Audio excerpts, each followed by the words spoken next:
Hey guys, how's it going? This is Jason. I'm going to be doing something kind of fun today. I've never really done a video on washes or ink washing. We'll go over that process a little bit and what I do and kind of how I got started on doing that. This is the page that we are going to work on today. Is by a gentleman named Riley Brown. I don't know if I've ever seen anything published by Riley, but I ran across his stuff on Facebook on Instagram a while back, and I highly recommend you check him out. I'll leave a link. It is Riley Comic Art, or at Riley Comic Art on Instagram. He does some great stuff. I did a page a while back of a Silver Surfer Galactus piece that I really liked. That's on my Instagram, and I inked for him. Great work, man. Just doing some real solid work on his rendering and his hatching and feathering and all of that. To be honest, I don't even know if I do it justice, but I really like doing it and I like working with it. One of the things I decided I wanted to do, though, because this is a more simple piece as far as like that it's just not even a full figure, it's like half a figure. I wanted to give more to it. We're gonna do that with some ink washes. So let's start off with the important stuff. This is a comic page board. This is not watercolor paper. So this is Eon HD plate, the 130 pound. I still haven't tried the 200 pound. I'm planning on doing it eventually, but we're gonna see how this goes for this. But I really like this. I've got it taped down and where I'm going to go, but I think what I'm going to do is go ahead and put myself down a tape border so that there are some definitive edges on how that works, and so that it doesn't curl as it gets wetter. We're going to talk a little bit too about what ink washing is. So if you're not familiar with ink washing, that is going to be when you take India inks or any kind of ink and water it down and use it like you would watercolor. Now you can do this with really any kind of colored ink, pigment, whatever. It doesn't really matter. I've done it with acrylic inks, all kinds. In what most people say when they mean, or what most people mean when they say ink wash, though, is they mean a black and white representation in a watercolor kind of style using inks. That black and white can be really effective for tones, and a lot of colorists will take black and white toned things like that and then layer their colors on it because they don't have to worry about values nearly as much anymore. The inker or whoever did the washes, sometimes even the colors themselves, will enjoy having those values already done for you. And you know, that's something you're gonna need to discuss with your penciler and with your editor and what they're looking for. A lot of times you're going to want to represent in just straight up black and white like this is already. This would be a publishable, piece of work. The idea, though, is to give you a different effect. And washes can be great for that. I got into washes specifically because I really enjoyed the work of Tim Sale. I had been out of art for a long time. And I came back. We had a big snowstorm in Dallas, and I got stuck reading comic books for the weekend with no internet.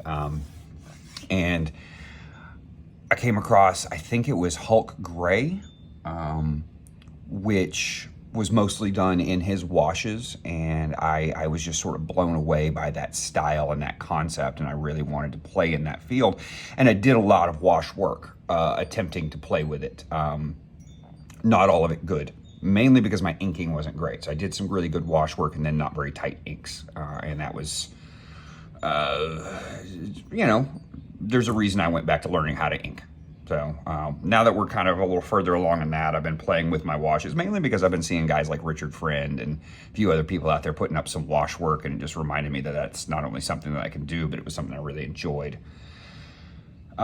So we're going to talk about that. We're going to talk about the inks we're using. I use Dr. P.H. Martin's Black Star India Ink Matte.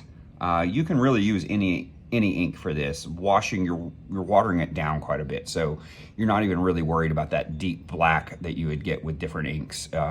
You're going to end up kind of watering it down to the point where that doesn't really matter. This is just the ink I use for everything else, so I don't really see the need to change it for this. We're going to be using couple of different Winsor Newton Series 7, number 3, probably a number 4. And then I have a couple of larger brushes that are going to be more for,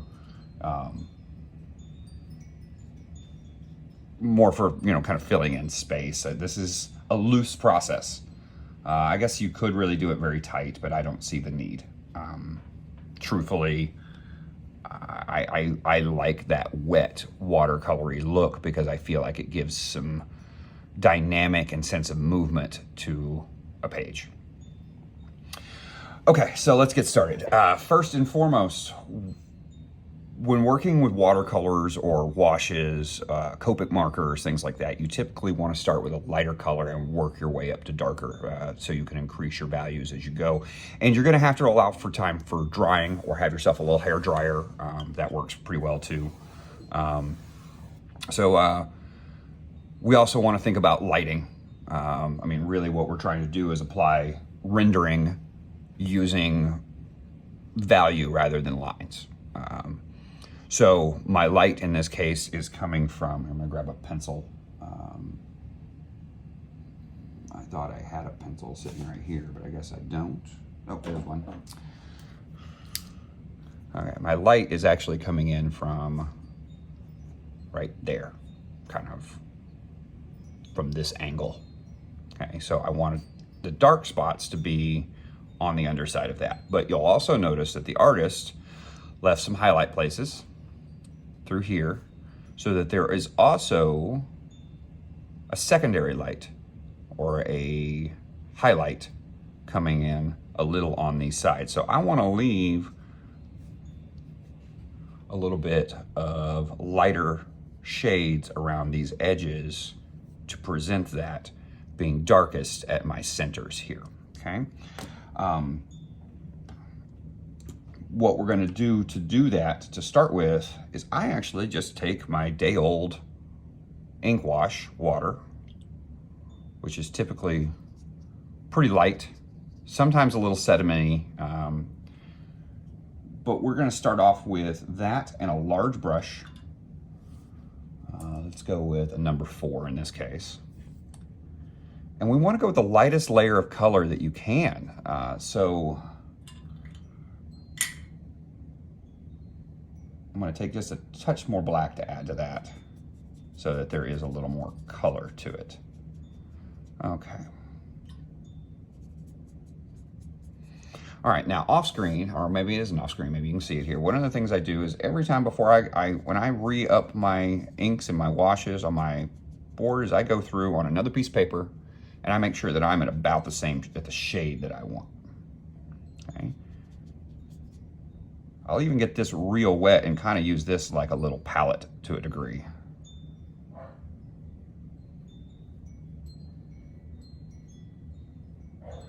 And we're gonna start in some of what we would call our heaviest shaded areas.